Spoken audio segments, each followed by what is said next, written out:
میں لے لو، قیامت کے دن میں محمد بھی جواب نہیں دے سکتا۔ بہاری والوں، جہاں نبیوں کے سردار اللہ کے لاڈلے نبی امام الانبیاء بھی خاموش ہوں گے،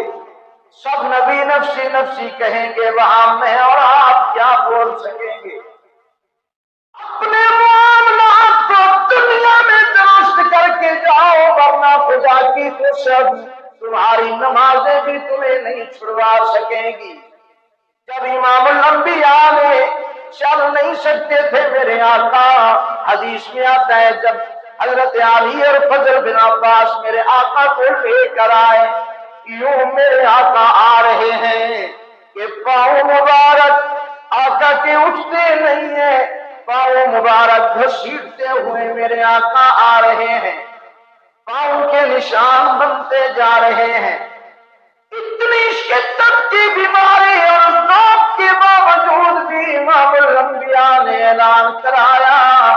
کہ جس نے قرضہ لینا وہ لے لے، قرضہ معاف نہیں، نبی کو معاف نہیں،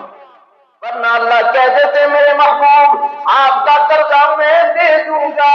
نہیں فرمایا۔ فرمایا محبوب آپ اپنی جگہ پیارے ہیں، اپنی جگہ لاڈلے پیغمبر ہیں، اپنی جگہ میں نے ساری خدائی کا آپ کو سردار